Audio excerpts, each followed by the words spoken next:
আগের দিনের মুরব্বীরা হাসি তামাশার ছলে বলতেন, 3 মহিলা যদি এক জায়গা হয় যেখানে ভয়েস অফ আমেরিকার খবর পাওয়া যায়, সেখানে আমার বাড়িতে মহিলা প্রতিষ্ঠান আছে, পুরুষ প্রতিষ্ঠান আছে, মহিলা মাদ্রাসা আছে, পুরুষ মাদ্রাসা আছে, আলিয়া মাদ্রাসা আছে, কওমি মাদ্রাসা আছে, স্কুল আছে।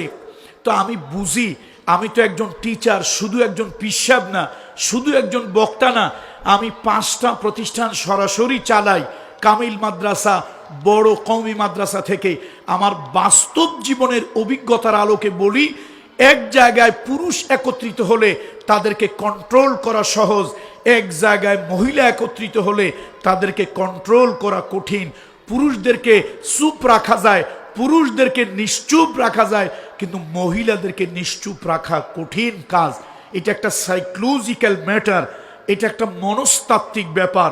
সুতরাং আলেম ওলামারা যেখানে সেখানে সেই জায়গায় মহিলাদের মাহফিল করা, মহিলাদের জন্য অনুষ্ঠান করা, এটা বৈধ মনে করেন না। মধ্যপ্রাচ্যের একজন প্রসিদ্ধ লেখক আব্দুল হালিম আবু শক্কা, তার একটা বই আছে, সম্ভবত আধুনিক প্রকাশনী একবার করেছিল, ইসলামী ফাউন্ডেশন করেছিল, 3 খণ্ডের একটা বই তিনি লিখেছিলেন, রসুলের যুগের নারী স্বাধীনতা। এখানে সিয়াসাতার হাদিসগুলো থেকে তিনি অনেক হাদিস এনেছেন। আব্দুল হালিম আবু শক্কা, রসুলের যুগের নারী স্বাধীনতা। এই বইটা এখন মার্কেটে আছে কিনা জানি না, শিক্ষিতা মা বোনরা যারা আছেন এই বইটা আপনারা কিনে পড়তে পারেন। রাসূলুল্লাহ সাল্লাল্লাহু, ও আচ্ছা মাশাআল্লাহ, বুক স্টল আছে। রাসূলুল্লাহ সাল্লাল্লাহু আলাইহি ওয়াসাল্লামের যুগে নারীরা রাসূলুল্লাহর কাছে শিকায়ত করলো, তখন তো আর মাইক ছিল না, মাইক তো এখন চিৎকার করে তো আর কথা বলা যায় না। রাসূলুল্লাহর কাছে মহিলারা অভিযোগ করলো, ইয়া রাসূলুল্লাহ, আপনি বয়ান করেন, আপনার সামনে পুরুষ থাকে, আপনি পুরুষদেরকে সামনে নিয়ে কথা বলেন, আমরা নারীরা দূরে থাকার কারণে সব সময় কথা ঠিক মতো শুনি না, শুনতে পাই না। ইয়া রাসূলুল্লাহ, আমাদের জন্য একটু খাস ভাবে কিছু তালিমের ব্যবস্থা করলে ভালো হয়। আল্লাহ নবী পর্দা সহকারে রাসূলুল্লাহ সাল্লাল্লাহু আলাইহি ওয়াসাল্লাম নারীদের জন্য এরকম ব্যবস্থা নবীজি করেছিলেন, রসুলের যুগে হয়েছিল।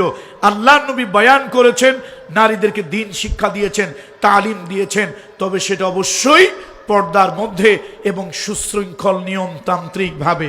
তো আজকের যেই মাহফিলটা, এখানেও বলবো মা বোনরা নিয়মতান্ত্রিক পদ্ধতিতে ভবিষ্যতে আপনারা আসবেন, পর্দা সহকারে আসবেন, পর্দা সহকারে যাবেন। কারো সাথে অতিরিক্ত কথাবার্তা বলা, অতিরিক্ত সাজসজ্জা করা, তারপরে শরীয়তের খেলাফ চলন বলন করা, এই ধরনের দ্বীনি মাহফিলে এসে কথা বলা, এগুলি করবেন না। মা, আপনি যদি ভালো হন, আপনার দ্বারা দুনিয়া ভালো হবে। এই যে আব্দুল কাদের জিলানী রহমতুল্লাহ আলাইহির কথা আমরা বলি, তিনি সম্ভবত এই মালিকি মাযহাবের তিনি লোক ছিলেন, আব্দুল কাদের জিলানী রহমতুল্লাহ আলাইহি। আমরা তাকে বড় পীর বলি, কিন্তু আসলে বড় পীর না, তার বড় পরিচয় ছিল তিনি একজন বড় আলেম ছিলেন। মৌলিক বিষয়ের উপরে অনেক বেশি তিনি পড়াশোনা করেছেন। পৃথিবীতে আনুষ্ঠানিক প্রথম বিশ্ববিদ্যালয় যেটা প্রথম হয়েছিল, অক্সফোর্ড, কেমব্রিজ, হার্ভার্ড, এগুলো না, পৃথিবীতে মুসলমানরা আনুষ্ঠানিক প্রথম বিশ্ববিদ্যালয় করেছিলেন, সেটার নাম হলো বাগদাদের মাদ্রাসায়ে নিজামিয়া। এই বাগদাদের মাদ্রাসায়ে নিজামিয়ায় পড়াশোনা করেছেন আব্দুল কাদের জিলানী রহমতুল্লাহ আলাইহি। মা, সন্তান ভালো হয়েছে মায়ের কারণে, সন্তান ভালো হয়েছে মায়ের কারণে।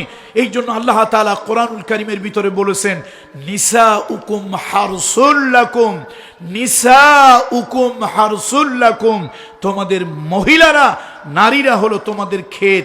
মা, ক্ষেত যদি ভালো হয়, মাগো, ক্ষেত যদি ভালো হয়, ওই ক্ষেতে ভালো ফসল আশা করা যায়।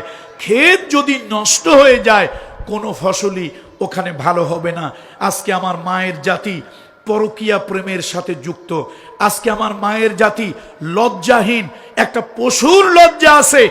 টেলিভিশনের ক্যামেরার সামনে, সোশ্যাল মিডিয়ার ক্যামেরার সামনে একটা মহিলা অর্ধ উলঙ্গিনী হয়ে কাপড় চোপড় অর্ধেক পড়েছে, অর্ধেক পড়ে নাই, এই এই অবস্থায় ক্যামেরার সামনে আসে, একটা পুরুষ শার্ট গায়ে দেয়, একটা পুরুষ গেঞ্জি গায়ে দেয়, একটা পুরুষ পাঞ্জাবি গায়ে দেয়, তার নাভি, তার পেট, তার পিঠ বের করে রাখে না। অথচ আমার মায়ের জাতি, যে মায়ের পায়ের নিচে আমাদের বেহেশত, সেই মায়ের জাতি শাড়ি পরে, অধিকাংশ মহিলাদের পেট বের হয়ে থাকে, পিঠ বের হয়ে থাকে।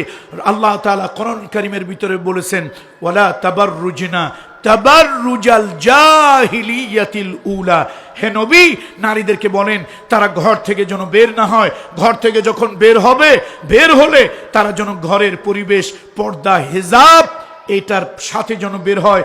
জাহিলি যুগের নারীরা যেইভাবে ঘর থেকে বের হতো, ওইভাবে যেন মহিলারা ঘর থেকে বের না হয়।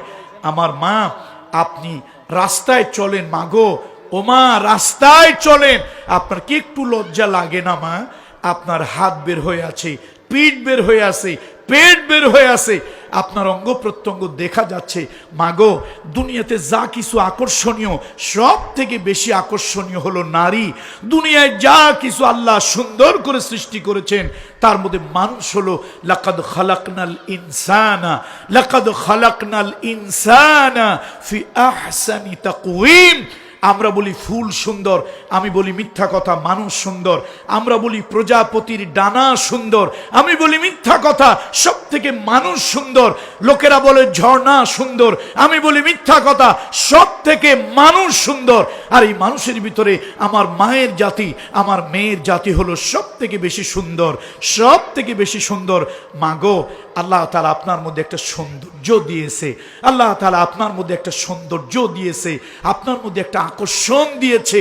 মা, আপনি যখন বের হন, শয়তান আপনাকে ধোঁকা দেওয়ার জন্য হাজারো পুরুষ তার চোখ আপনার দিকে ঝুঁকিয়ে দেয়।